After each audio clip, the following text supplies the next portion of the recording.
There it is. Yo, how we doing, everybody? Welcome back to another Outriders video. In today's video, we're going to be looking at the very first dev build that I'm going to be posting to this channel. I've never been a huge fan of the Devastator, but with the recent changes in New Horizon, there's a lot of really cool stuff you can do, and this build just absolutely slaps. This is a firepower Devastator, and I've had bullets hit upwards of like 1.5 million damage, and that's solo, so that's without like debuff pyros and all that stuff. So the damage potential on this build is pretty crazy. Also, the mobbing is really good as well with our main weapon that we're going to be using. Otherwise, real quick, I am doing a charity for St. Jude. So if you guys want to contribute to that, go down to the description. There will be a link down there if you guys want to donate. Otherwise, on stream, we're going to be doing a bunch of stuff related to that over this weekend. So hopefully I'll see you guys over there. But otherwise, if you want to donate, that'd be awesome. And there will be a link down below. But otherwise, let's go ahead and jump right into this Devastator build. So otherwise, let's go ahead and take a look at our skills for this build. Our skills are going to be Boulder Dash, Reflect Bullets, and Endless Mass. Now, Boulder Dash with the Deathproof Set, we're going to have a cooldown of 1 second. And this is great for so many reasons. It's going to give you armor. It's going to give you extra damage with some of our mods as well. It's going to help you close the distance between enemies as well. So otherwise, Boulder Dash, you're going to be spamming this a lot. And then Reflect Bullets. The entire purpose of this skill in this setup is just an on-demand damage bonus with one of the skill nodes in the skill tree. So basically what you're going to do with the Reflect Bullets is activate it and deactivate it right away, because you're going to get that cooldown refunded up to 90%. So you can spam this almost non-stop. Otherwise, you can use it as a shield if you need to get out of a pinch. And then our third skill, Endless Mass. This one, I've tried several different skills in this slot, and I always found Endless Mass to be the best. I know Tremor gives a bigger damage bonus with one of the mods at 40% as opposed to those 20% with Endless Mass, but the utility aspects of Endless Mass are great. I can use this to kind of pause elites when I need to set up my damage and get to them and get to that close range.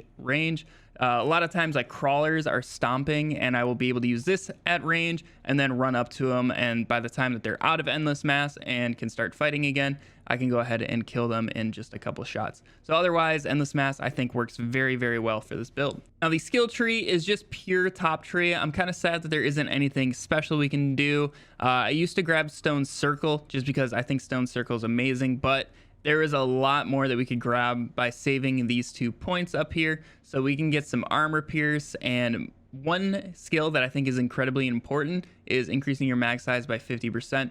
A lot of the times, if you do end up dying with this build, is because you have to reload and you're not getting any sort of like weapon leech or getting really any kills. So just having that 50% extra magazine is very huge in my opinion, because otherwise our only skill leech is up here, and then we are going to have a mod that's really going to help out our survivability and allow us to take more of the damaging options here in this top skill tree. Now I did just want to point out the skill node on why we're using Reflect Bullets, and that is Champion up here. So using a protection skill increases your weapon damage by 45% for 10 seconds.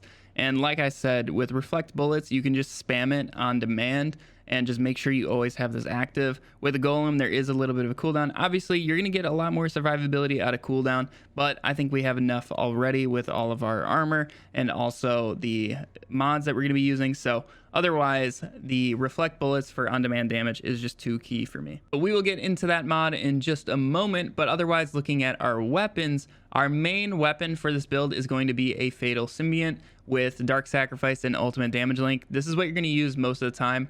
And for mobbing, obviously with Ultimate Damage Link, this is your go-to, and even some bosses, this is going to be your go-to as well. Basically, you're going to shoot the enemies next to the boss. So, for example, in Boomtown, Dr. Detonator, shoot the captains next to him, and you will destroy Dr. Detonator in like half a clip. It's pretty gross. Otherwise, my second weapon that I use is just a TAC AR with Dark Sacrifice, and then it has Gravedigger's Frenzy on there. And then this is basically just for single target damage when I really need to output a lot. Like say there's just a Broodmother and that's it, I would probably swap to this. I wouldn't really use the Fatal Symbiont. Now, I would probably go for armor piercing on your weapon instead of crit damage, but it's really up to you. It's not really that big of a difference, I don't think. I haven't really had 2 exact pieces of tactical assault rifles to test back to back with crit damage and armor pierce, but either or, you guys will be perfectly fine. And then the secondary, I really don't ever use it. If you guys want to have some utility on there, you can put clip roller just in case both of your weapons run out of ammo and you really need to reload in a pinch. I have used it a couple times, but for the most part, I almost never pull this out. And moving on over to the armor, like I said, we are going to be using the Deathproof set. Now we're going to be using the helmet, chest piece, and pants. This is just transmogged right now. But otherwise, as we can read with the set bonus, it reduces the cooldown of Boulder Dash by 90% and increase firepower by 15% of our armor. So that end part of the set bonus is crazy. This is going to help you guys increase your firepower like mad, and then also is going to explain why we're using certain mods on the setup. Like, for example, mitigation from death. That's just a ton of extra armor and in turn more firepower. Also, obviously, you're going to be getting survivability out of it. Otherwise, we're going to be using Primal Rage just innately on there. That is better than the innate top mod on Deathproof masks for this setup. So it's just really nice, and it's going to get your cooldowns on Boulder Dash to 1 second, so you can just spam it to no end. Otherwise, Thirst for Blood actually saved this build for me. This survivability is amazing. Just make sure you are always shooting something that's bleeding before you're going into like your main elite kill or something like that, just to make sure you have that 40% weapon leech. And that is huge. It's going to keep you alive. It's going to get you through the different expeditions. If you guys do end up dying with this, it's usually because you have to reload, or you did not kill something that was bleeding, so you don't have that weapon leech. Just make sure you are always killing. Otherwise, we're going to be running Primal Armor. Doubling your armor is huge, and that's another reason why you're going to be spamming Boulder Dash. And then moving on over to the pants, Primal Chain Gun, ton of extra weapon damage, and it also works very well with Endless Mass. So basically, throw Endless Mass, Boulder Dash into them, and you're good to go. And then Tainted Blood, we're going to be hitting a lot of things that are bleeding, so that's a ton of free extra damage at 25%. And then on our gloves, I'm going to be running Firepower, and close range damage and cooldown is probably going to be my God Roll passives for my purples, but otherwise Shattered Armor for the increased weapon damage on Endless Mass and Captain Hunter. And then finally moving on over to our boots, Vein Ripper, critical shots inflict bleed. That's going to help us get the Tainted Blood effect on more often, and also making sure we can almost always have Thirst for Blood active. So just make sure you are aiming for some crits. It's going to help you guys stay alive and do more damage. And then otherwise, innately on there, I have Personal Space, 25% bonus to close range damage. That is huge. Otherwise, to show you guys this build, all you really need to do is just spam Reflect Bullets like that. And then also one thing to note with the alphas and broodmothers in this game, if they have their like special skin active, you can't endless mass them. So just keep that in mind. Try to get those off beforehand. It's gonna make it a lot easier, especially on like the broodmothers right when they spawn. Go ahead and try to get your endless mass on them. You're gonna need to learn like the rotations for it. But otherwise, as you guys can see, I'm just spamming Reflect Bullets to keep that active. And then otherwise, Boulder Dashing to double my armor and get increased weapon damage. And we're basically good to go. The Endless Mass is really good crowd control, helps keep things at bay while you're setting up your different damages. And really the only thing you gotta look out for with this build is anomaly damage, because we do just have armor. So that's not gonna help you, or like resistance obviously. But as you can see, we actually already killed one of the broodmothers out here. So right here, we're gonna set up our damage for the single target. I'm gonna pull out the TAC AR for this, and we're hitting almost 800,000 damage right there, and the broodmother is gone in just a couple hits, and we didn't even get the stacked Primal Chain Gun very high. So as you can see, the damage potential is nutty. Otherwise, even when there's really no fighting going on, I'm just spamming my Boulder Dashes and Reflect Bullets just to make sure whenever things do spawn, my damage is ready to go. I'm not really waiting on it by any means.